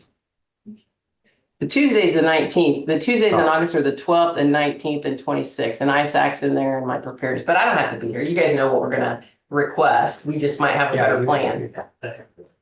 So, Like going by. it's because I don't want to call, I don't, don't. yeah, because I don't want to call and try to get him on a time schedule. Right, I mean, that's the Right. thing though, so. but. I suppose there's one time, since you said like the groupies, Iowa stops together or it's Midwest. Yeah, he tries to do that. So, You've talked about he wasn't happy with the attendance on of the evening. Yeah, Maybe if we get that out that he's coming back again, those people that were there might encourage other parents that they need to go and see what this is Yeah. all about. I'd like to work with the school somehow to do, we've done this before. for give them like community service for Well, coming. yeah, they either get an hour of community service signed or they get extra credit or something. Something If like their that. parent comes, like we Something can for have the a sign, city. a piece of paper saying, hey, my parent, my guardian attended this, and then it's signed off by one of us, like a Yeah. continuing ed sheet of paper. I think that's, I think that's one way to get, yeah, a better out. community service is important. Yeah, They need it to graduate. yeah. I mean, No, yeah. plus it's a very important topic. So sometimes you gotta kind of, I don't like to use the word like, sometimes you gotta like We're just going to Encourage. encourage is a good word, encourage, good word. facilitate, Reward. incentivize. Yeah, so, yeah, I was gonna say herd. He's gonna use something else, so I'm like, Well, but I think the mindset of most people, whether they're children or whether they're adults, there's two main contributing factors. One, especially when they're younger, they're invincible. mhm, Two, it's always going to happen to somebody else, but it Yeah. won't happen to me. right. Yeah, until it does. Yeah. And I think the thing too, as a parent and as a grandparent, if you see like Imodium, like I'm gonna use this as an example, because this really stuck with me when I heard this a year ago and I heard him in Xavier County. Imodium is a drug that's used when people have diarrhea. It's over the counter, you can buy it pretty much anywhere. So that's what, as a nurse, that's what I'm thinking about. Imodium is used for. Now, kids buy it to precipitate their high. And if you see a bunch of Imodium or like Benadryl or something like that, you might not think anything about it as a parent or grandparent, but it's like, why do you have that much of that drug, over the counter drug? Because they're doing something along with that to extend their high. And I think that people just need to understand some of those things. And some of the gang clothing that they were talking about, and that was an eye opener for a lot of people. Because I don't know what some of those things mean. I'm like, oh, that's a cool shirt, or the backpacks. Yes. And they'll change by next year. Yeah, that's kind of unsettling when you think about it, because you could be in a situation wearing something that somebody gave you and not even realize it's like a gang related Yeah. shirt, drug shirt or hat, backpack. Cardinals. That's not what I, so I'm not gonna hit him because we're in a public venue right now. I'm joking. Well, I'm not a Cubs fan either. I was just thinking. Anyway, we won't belabor it anymore, but we'll come back to you guys, but just know that that's, we're looking at something, I don't know what, but something. Is that all, am I done? Can I leave this table? Yeah. Or do I need to sit? I don't know. This one's not me, so. Do we have to vote on that? Yeah, I'll leave the table. I'll go back to Joe's desk. Okay. That's fine. Just don't fly out. I the door. appreciate the opportunity to come to give you guys an update. Thank you. Thank Okay. you, Chris. Yeah, you bet, anytime. Thanks. You Did you bet. already vote on tabling it? Sorry, did you? Oh, no, I guess We did. Motion to table. Second. discussions. All those in favor say aye. Aye. DocuSign. Okay, yeah. So I received this because I'm the signer for opioid settlement documents. We can participate in the most recent, the Produce Sackler settlement. I'm glad you pronounced it that way, because for some reason I thought it was slappers.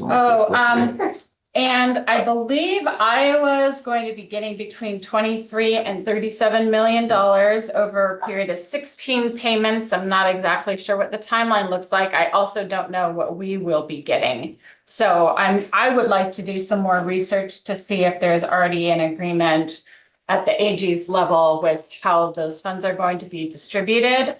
I guess kind of speaking to that, to the last point that we just had on your agenda is we really don't know how much money we're going to be getting, which is difficult then to make a plan for how to use those funds. Right now, we can just plop them in an interest-bearing account and just kind of wait until they accumulate and try to figure out best way of using them as a whole instead of just kind of like drips and drabs, like $10,000 here, $10,000 there. That's just my 2 cents, but we have to sign it in order to participate or to be eligible for any funds. So I don't know if you have any questions. It's pretty much just we sign it and then we take what they give us, basically.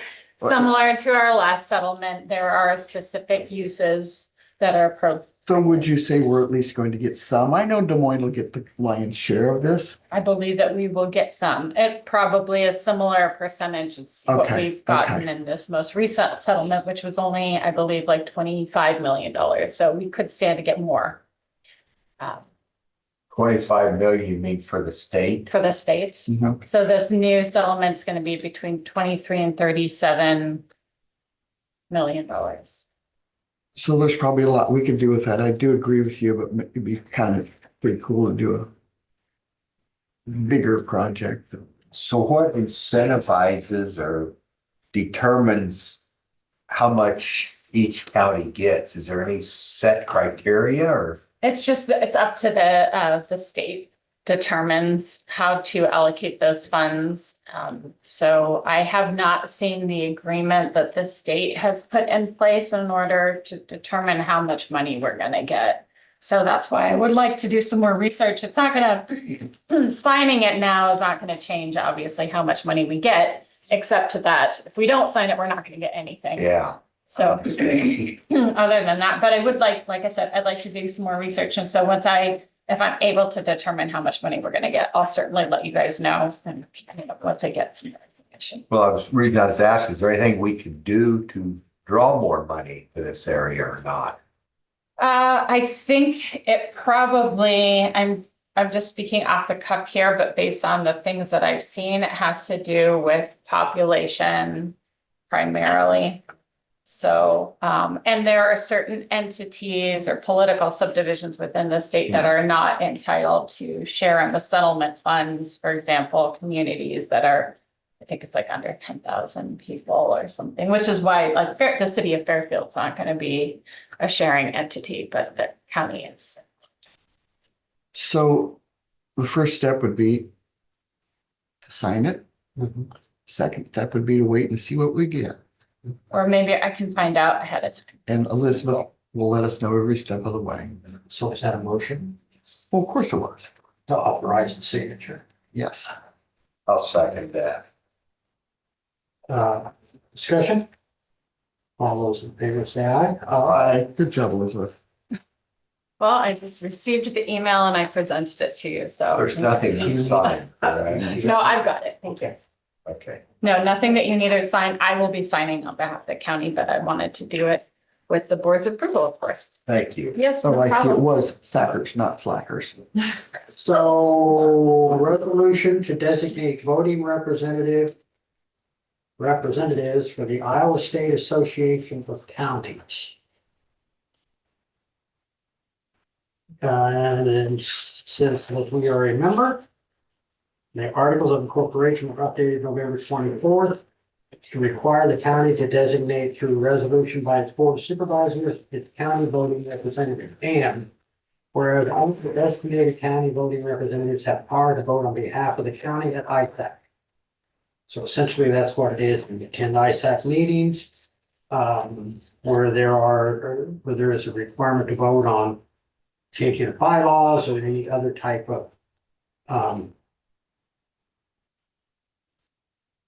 motions that are presented. The county voting representatives must either be elected county official or the principal officer for each county department represented by an affiliated association of ISAC. And as you can see, supervisors are the three of us. The sheriff's department would be Bart Richmond. And the attorneys association is Chauncey Moley. County auditors is Christy Connor. County treasurers is Mark Myers. County recorders Kelly Spees. Engineers Association is Dwayne Hines. Association of Assessors is Steve Wemming.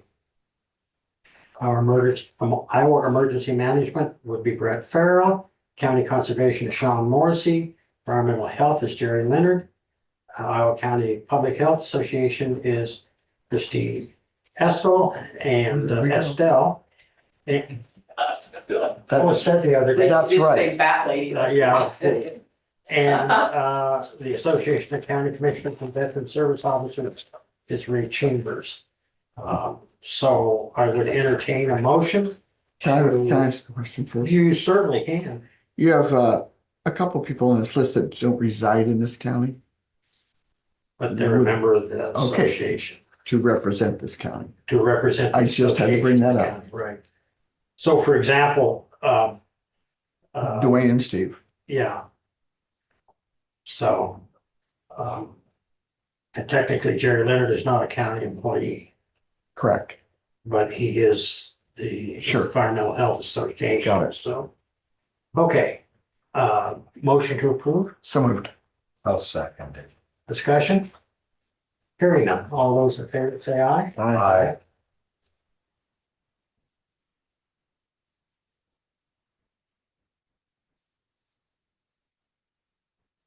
All right. Discuss and consider farm show of invoice. I asked Shannon and I asked this to be put on the agenda. This is for last year's. The issue is that year is come and gone. And so if we pay this invoice from last year, it will come out of the funds that were budgeted for this year. So I just wanted you to know that before you. Because obviously, our first reaction would be, well, yeah, we budgeted money for this. That budget is gone. So the new budget is in place. She sent this invoice, what's her name? To Dee, and it was never forwarded on to me because I guess I sat on the committee. She sent it to Becky Spence. You're correct, and I don't know why she sent it to So her. maybe we need to rectify that situation so it goes to the right person. It's been rectified. But I do think that's not their fault. Right. Maybe it's not, maybe it's our fault. We should pay it. It's $1,000. It's for the farm show. Which draws a lot of attention. I'm curious as to where it went to in the years past, because Becky's been gone for a long time, that it's gotten paid. It's a good question. Oh, I would imagine it went to D.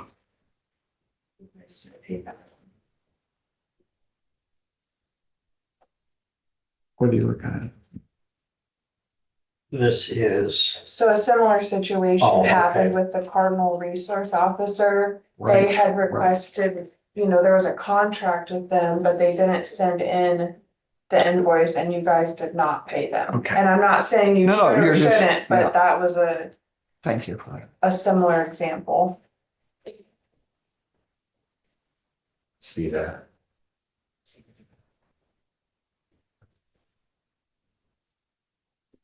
Is there a way for them to not only send an electronic invoice, but to send a snail mail invoice to, when it's come to elected officials? Because elected officials, unappointed officials change, or to send it to both the supervisors and the Wait, auditors. there was another situation that came up and it involved Talcom. Yeah, Just not that long ago. We realized maybe there should have been more money spent on Talcom. yeah, it went to the wrong, it went. It got stuck just in went queue. it went in Darcy's spam folder, some junk mail, right. Yeah, and yeah, we did pay that. yeah. So whatever we do, we need to make sure everybody understands this is the due date.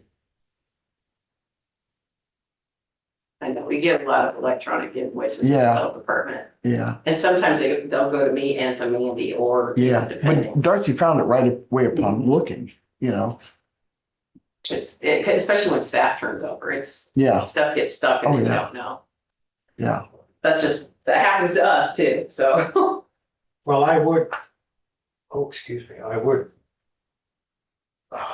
point out. Where'd that go? This, Yeah, is that the one thing? Did they actually send an invoice late? No, this, or July, do we never get an invoice and then after the fact You're talking about the Cardinal situation. yeah. so Have they have changed over that? happened. Okay. 'Cause I have a reason, my method and my madness.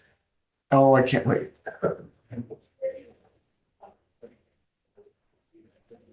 Well, also looking at this invoice, it was dated to the 2/14, but it went to D.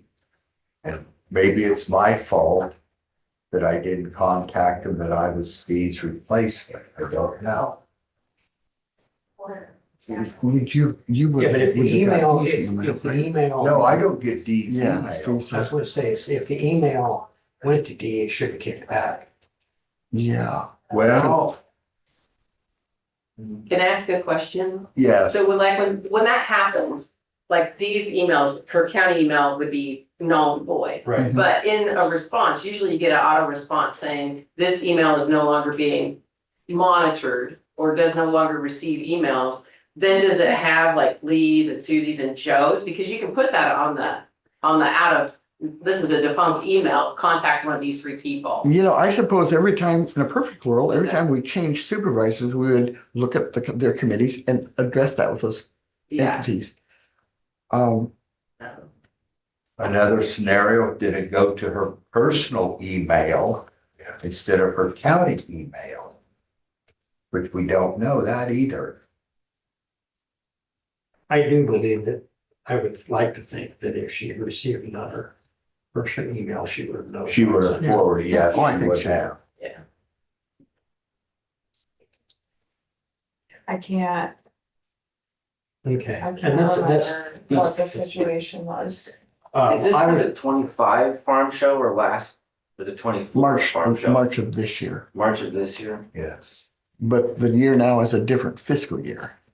so, and to Joe's point, the invoice date was 2/14/25 and it was, initially it was sent on, or the due date was 3/1/25, so it was in the last fiscal year. Yes. So what's the board's, Well, I received this on the 22nd, and I brought it into the office. I seen it that evening of the 22nd. I brought it into the office the next morning on the 23rd.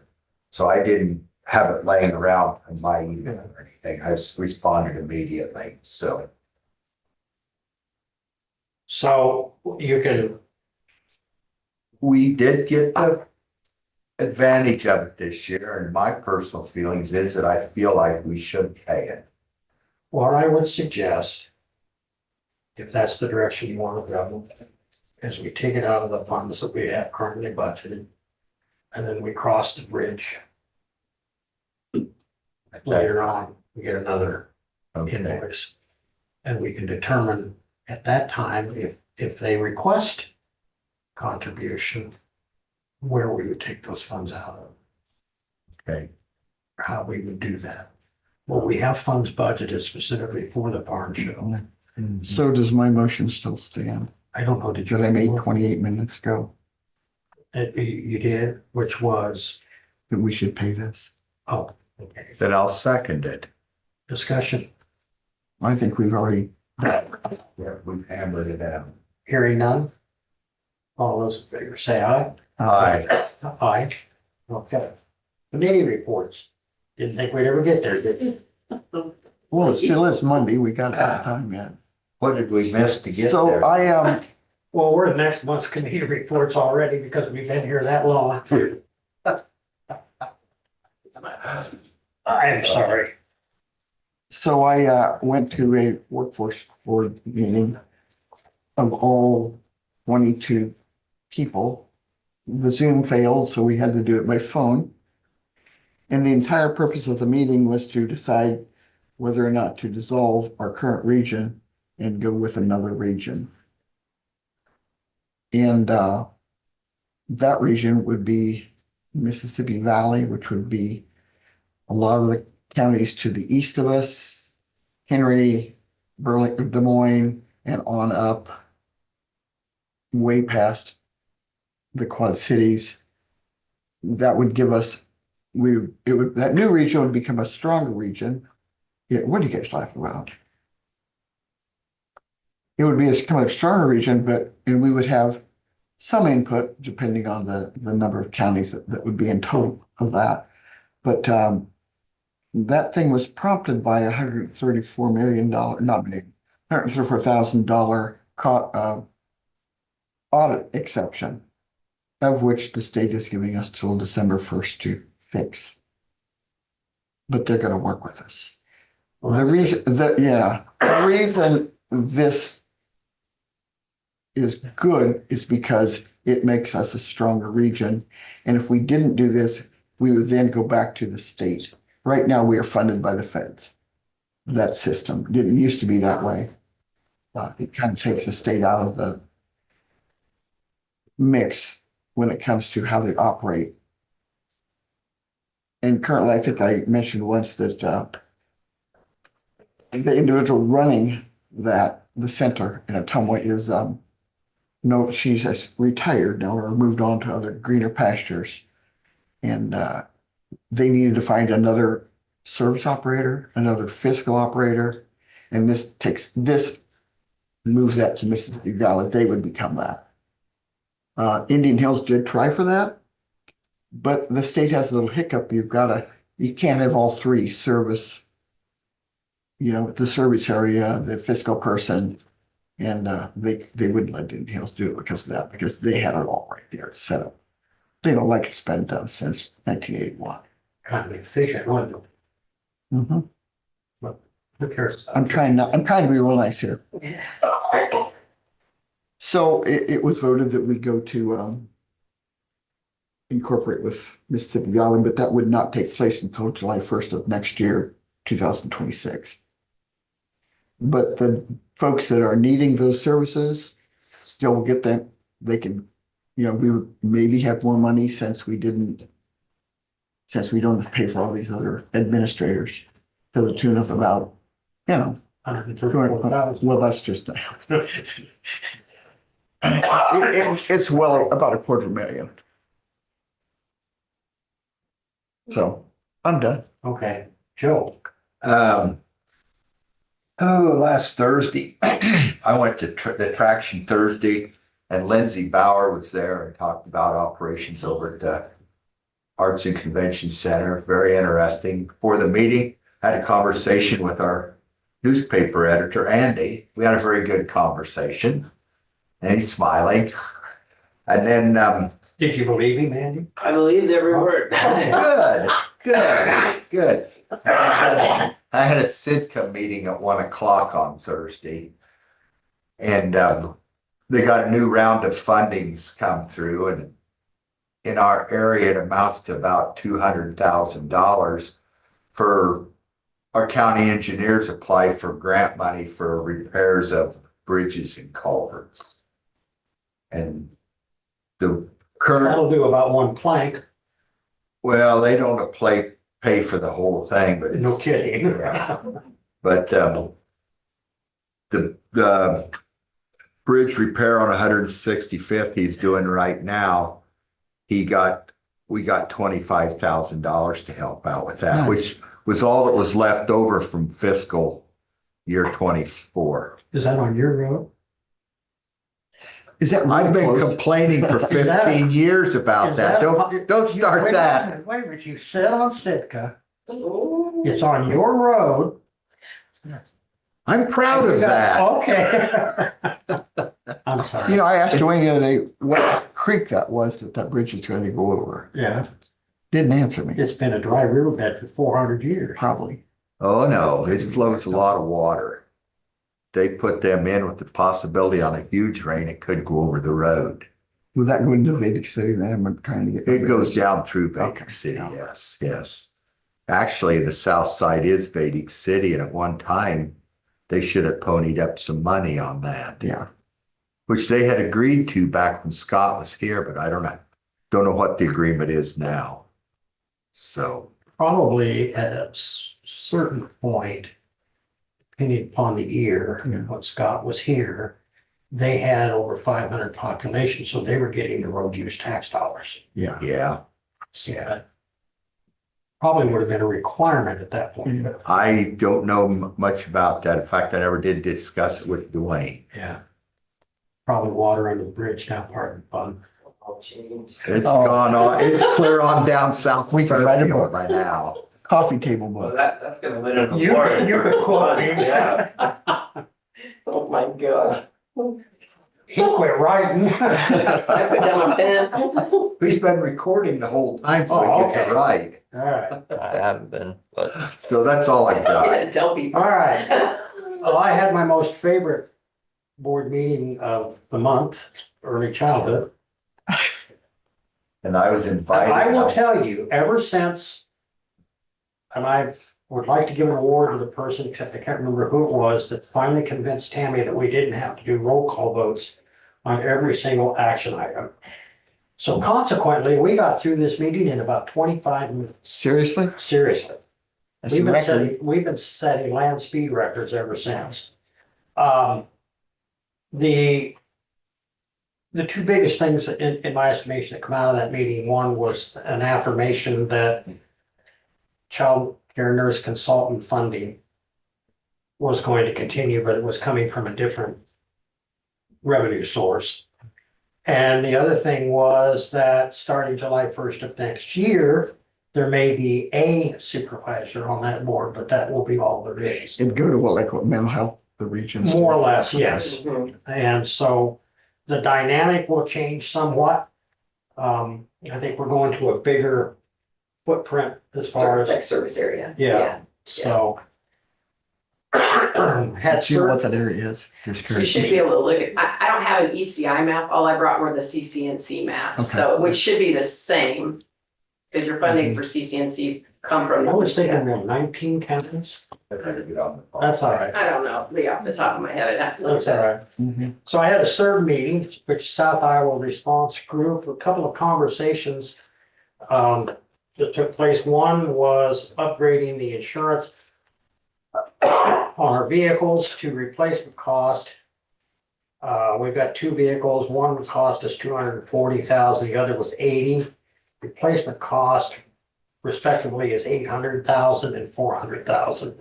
So we're reaching out to ICAP to, and we've already talked, or they've already talked to ICAP, but we're saying you gotta go ahead and make that happen. Obviously, it's gonna cost a little more money, but I like to think we'd be ahead of the game in the long run. Yeah, I was just thinking that. The other thing was that, one of the, I guess the fire chief was wanting to, all of a sudden have a lot of other functions for the South Iowa Response Group besides hazmat. Combine rescue, sharing, grain bin rescue, structure collapses, etc. And look, I pointed out to him, I said, I'm 100% in favor of saving people's lives. But, you know, counties are in financial limbo and we're being charged per capita now. I said, I'm looking at what our funding balance is at the end of, as of June 30th this last year. We've got 157,000 in cash, which isn't gonna start buying a lot of equipment or anything of that nature. And Tim, Emergency Management Coordinator for Wapello County, and Jess from Decatur County, they stepped up and said, hey, you know, put the brakes on this for a minute. This is our area, meaning the emergency management coordinators. This is what we do.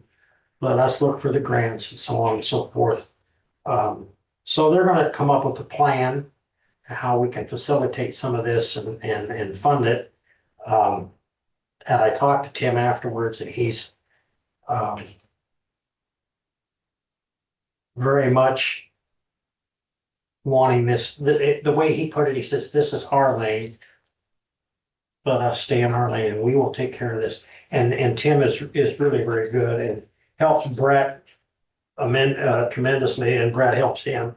We've got a good working relationship, and Jess, they're both on board. She was fully on board with taking that ball and running with it, so we'll see what they come up with.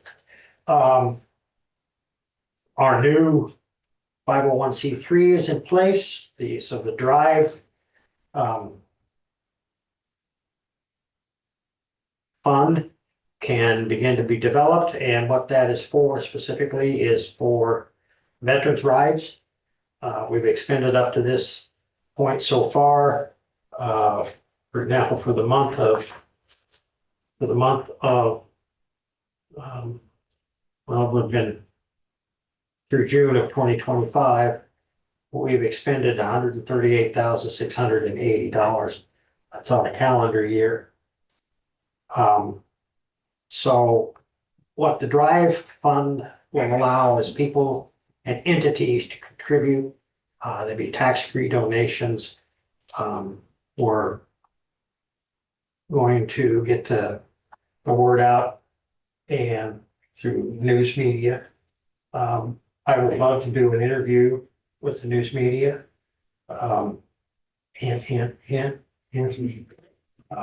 At your conveniences, of course, but now would be fine. Since you're here, however, so that's what I had. That was 10:15 transfer, by the way, I apologize. So public comments. Do you have any public comment? Oh, Chris, you don't have anything to say? I think I already expended my time in that regular agenda item. Thank you. I mean, I could, but Hearing none, I would allow a motion to approve claims and reports in the amount of Oh, well.